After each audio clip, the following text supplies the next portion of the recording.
Hello, collective. Good morning. I wanted to share something with you. So, over the last couple days, it feels like we're in this space of like, you can't force anything. And when things start to pop up that make you uncomfortable, it's like, it's like our higher selves know that something big is coming for us. So now our ego and our nervous system is in panic mode because it's like, oh my God, something like that can't happen to us. And I'm seeing this common theme around like spiritual psychosis. Um, it's a need for you to surrender to a spiritual awakening instead of you resisting change or resisting disrupting a pattern. It's you resisting something that you know is necessary for you to do at this time, right? And for me, this has always been a thing for me, like an indicator. Like when I know I'm about to hit the next level, or when I know I'm about to come into something that is for my highest good, things will start to slow down. Things might get stripped away from me. And then I go into panic mode, like, oh my God, right? And so this is just to let you guys know that, like, I'm not, you're not alone in this process because I also go through those stages in my life as well. However, in this space that we're in now, that paranoia or that internal friction with ego, right? That internal conflict is no longer required in these new spaces. And so it's going to be really important that we learn how to not only regulate ourselves in these new spaces, but we learn how to reprogram the mind. And we learn, or at least try to learn how to train our nervous system to not go into these fear moments or these lack moments where it's like, oh my God, this isn't going to happen. Oh my God, this can't happen. Oh my God, this is happening to me. What's going to happen if da da da da?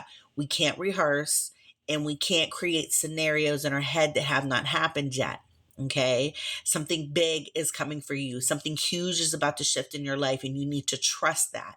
All you need to do is surrender to it. And this is a little exercise that I've been learning to do for myself over the last couple days. You see this rubber band? Anytime a negative thought comes into your mind, anytime you start, mentally rehearsing, anytime you start telling yourself, like, oh my God, I'm going into panic mode and something bad. Nope, Flo, don't do it. Nope, Flo, don't do it. Don't do it. Don't do it. Right. And it's like, I talked about this last week when I mentioned in these new spaces, it's like we're so used to the pain that now that we don't have anything in our life that is providing us with the pain anymore, it's like to some extent we're still looking for it. We're like, oh my God, we've thrived on pain for so long. We've survived through pain for so long that it's like we're searching for it because that's how we functioned for so long, right?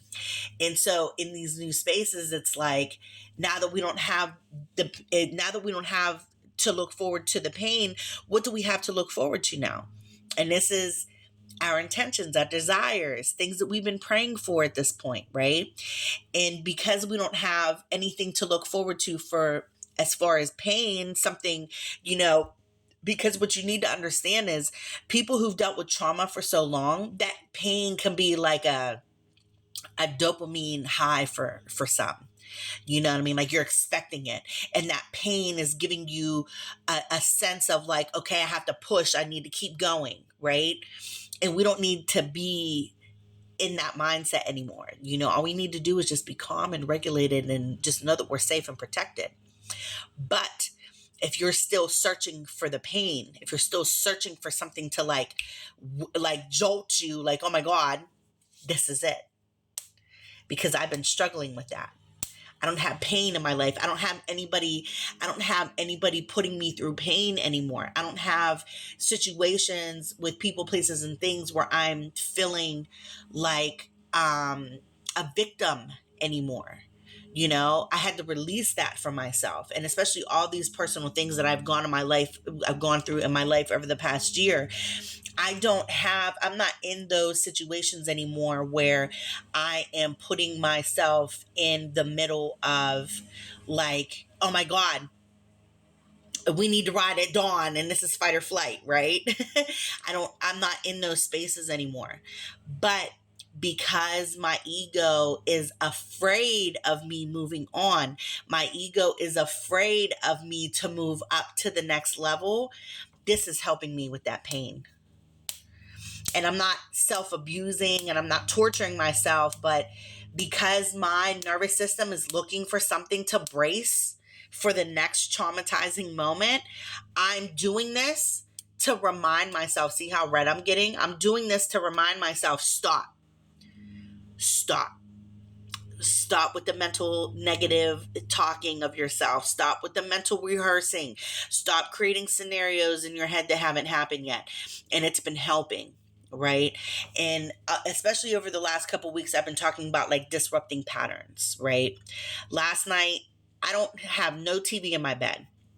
Okay, my TV's in my living room. And it's a little TV. Okay, I have a 5-year-old. He breaks things. I don't have a brand new, 80,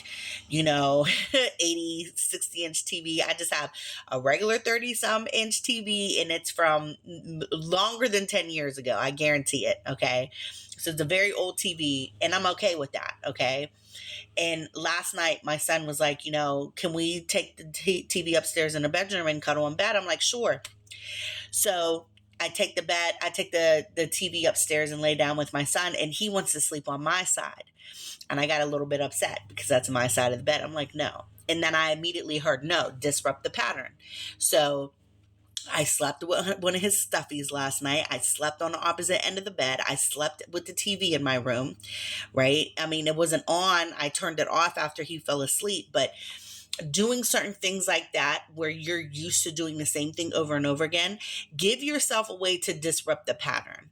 Okay. And I'm also noticing that as I'm disrupting the pattern, my nervous system is saying, wait, hold on. We've never done this before. What's this doing? What is the reason for this? And this is why I had to start doing this, because my ego is like trying to pull me back into them old spaces. Right. And I've talked about that with the full moon in Scorpio, that we are putting to rest of the old version of ourselves, right? So in these new spaces, we can't go back to the old way of thinking and doing. We can't go back to being in lack. We can't go back to being paranoid or thinking like the worst case scenario is about to happen to us, right? So the rubber band effect is helping me with no. Every time I think of like a negative thought, or anytime I think I'm about to like self-sabotage, no, we're not doing that today. Okay. And it's helping very, very well. Okay. So as we're coming into this full moon in Sagittarius this weekend, okay, this is going to be the completion of your rebirth. Your rebirth began on May 1st with the full moon in Scorpio. Okay. And they're showing me the death card in my head right now. So this was a need for change, but also a need for you to surrender to it, especially if you've struggled this month going through tower moments. Life isn't happening to you. It's happening for you. All of those things are being released and, stripped from your life for a reason. You're not being punished. Nobody sent you any bad juju. There's nothing bad happening to you. You are shifting into your highest timeline to become the very best version of yourself. Get ready, because that person's almost here. Love you guys. Bye.